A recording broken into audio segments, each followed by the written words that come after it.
What's up, Commander fans? Now, free agency has officially started, and we are attacking big depth needs. Now, I want to talk about my favorite signing and then go through the rest. We've made 4 signings today.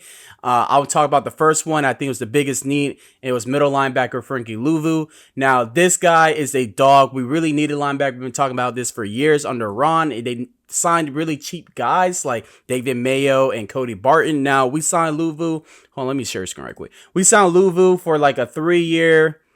Got an article right here. 3-year, $36 million deal. We have somebody alongside next to Jamin Davis. Now, with this signing, I hope they push Jamin Davis to play outside linebacker. I think Jamin Davis will flourish better outside and put the veteran Frankie in the middle. This guy is only 26 years old. I believe he's turning 27. No, he's 27, turning 28 this year. But he's still a young guy. He was a team captain from Carolina. He started off in the Jets, but eventually he earned more playing time and he really flourished in Carolina. This guy's a headhunter. He really likes the blitz. He has about 41 QB hits in his career. He also gets a lot of sacks. He has 20 sacks as a middle linebacker, but this guy is also a leader, and we really needed somebody with just a more established presence at linebacker, but they didn't go cheap. Like, this linebacker is a dog, bro. Like, he's a headhunter. So let's go over stats. 2023 had 125 tackles. 2022, 111. Like I mentioned the sacks earlier, 5.5 in 2023, 7 the year before. Also, what I like is the QB hits for 11, 41 in his career. And now I think a 3-year, $36 million deal is a great signing. He's also a starter again, but he's a good blitzer. I think Dan Quinn can really cook things up with this guy. He's a playmaker. He also had a pick 6, I want to say. He had a pick 6. Yeah, in 2022, he had a pick 6. Like, he had some pass deflections, 5, 4. So he keeps his hands up, too, when he's tackling the quarterback. Like, this guy is just flying to the ball. We got a tackling machine, and I think we really needed that. We haven't had that in a while. I know Jamin Davis, he still has time to develop and stuff like that, but I think this is an upgrade over Jamin, but I still believe Jamin is going to play, but hopefully they move him to outside and put him to the side and not have 2 mics in the middle. But I really like this signing. I think this is probably the best signing and also for the biggest need. And I'm surprised Ron didn't make a trade or maybe acquire a guy like this because, he's from Carolina. He was bringing in all those Carolina people.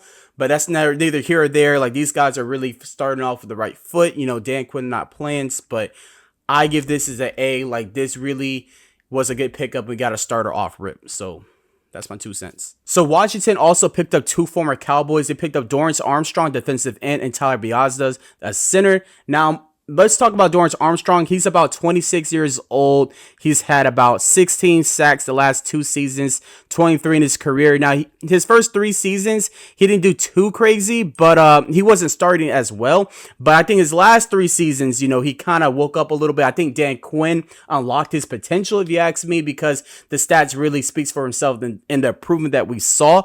Let's see. So 2021, he had 5 sacks, then 8.5 and 7.5. He's very good tackler. He had 23, 17, 20. That's just solo.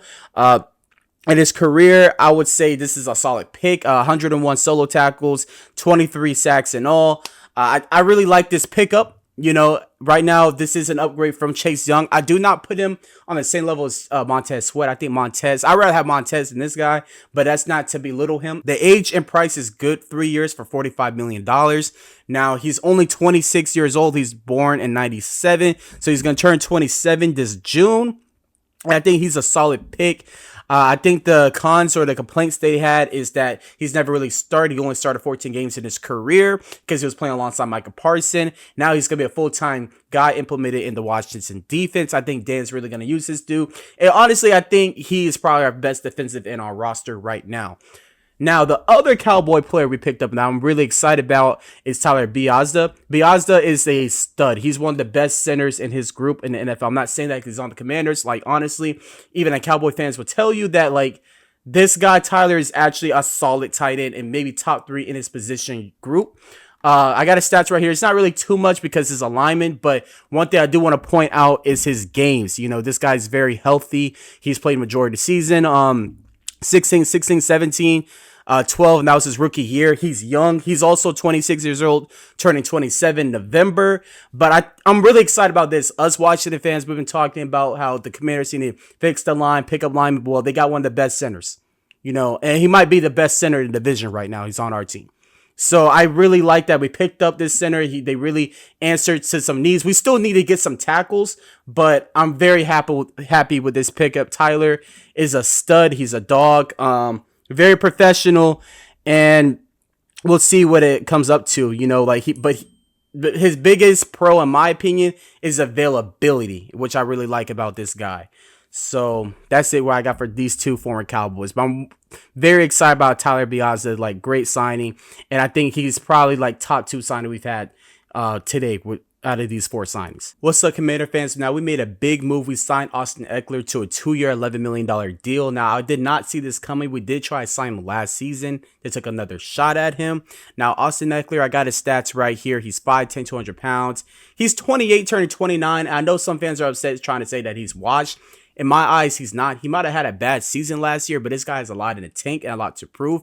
Now, to me, he's running back 2. I think Brian Robinson is starting, or at least should start, over in Austin Ekeler, but we just needed a guy who can make a big play, or just someone who's really more explosive to get just a big game, like a 50-plus yard game. We didn't really have a lot of that. I know Brian Robinson caught a screen for a big play, but we didn't have a lot of big plays coming from our running backs. And of course, we made this move after releasing or moving on from Antonio Gibson, and this is an upgrade from Antonio Gibson, and I don't think any fan can argue with that. Now, I got his stats right here, and as you can see, last season, 2022, if you guys play fantasy football and had this guy on your roster last season, you most likely won, because I know I did. He was Offensive Player of the Year, 18 touchdowns, 1,600 yards in total. The year before, 2021, he had 20 touchdowns, 1,500 yards, and this guy's a stud. He kind of got out the mud, bro. Back in the day in 2017, he didn't come out as a starter. He didn't start any games his first season, and he slowly worked his way up until 2021, and he just blew everyone away. Now, last season, it was a down season. You kind of got to look at the cons, but before I get into the cons, I do just want to say the positive that, we got this guy on a discount. This is a great deal. Everyone's making moves in the division. Saquon just went to the Eagles, but this was a great move for what we're paying him. And also the age, like I said, he's 29 years old. Well, he's turning 29 in May, but we have him for 2 years. So by the time he really hits towards the end of his career, we can move on with him. Now, some people say we could draft a guy. We still can draft a running back, but we have him, Brian Robinson, Chris Rodriguez, this was a solid pickup. I'm really excited about this backfield now. He's a good pass blocker as well, but again, just having someone who can catch the ball out of the backfield. Look, in 2019, he had almost 1,000 yards receiving. Now, he never had 1,000-yard receiving and rushing or receiving, but combined, it adds up to in the 1,500 range during his best years. But yeah, I think this was a great pickup, man. Definitely Anthony Lynn. He probably had a hand in this. Anthony Lynn coached them, and that was his better years, these 2022, 2021, and that definitely 2019 season, Anthony Lynn was in the building. So he's already familiar with this coach. I think it was a good fit in the system, whether they get Drake Maye or Jaden Daniels, maybe even stay with Sam. But last season is the biggest con. I do want to mention that. Now, looking at these stats, he averaged 3.5 per carry. He also didn't have a lot of catches. Catch percentage was down. He was catching about 79%. Yards per touch was 5.9. It's a little low. And also his yards per target is 5.9. His yards per touch is 4.6. Just a season low that 2023 was his worst season. The Chargers weren't doing good either. But outside of that, we don't really need this guy to come in and be the one. Yeah, we don't really need him coming to be the one. He just need to come in and really just take some pressure off of Brian Robinson and just really come in as a third down back and just make a big play here and there. I'm really excited about this pickup. I have no complaints about this at all. We got him for a cheap price, so you can't really complain about it too much. And it's just nothing but upside. If he doesn't work out, I think he's at least be able to be productive. You can't deny that Austin Ekeler is just a good upgrade. I mean, if he does play like he did in 2022 and 2021, we arguably might have the best running back in the division. So we'll see what happens. See what's next, man.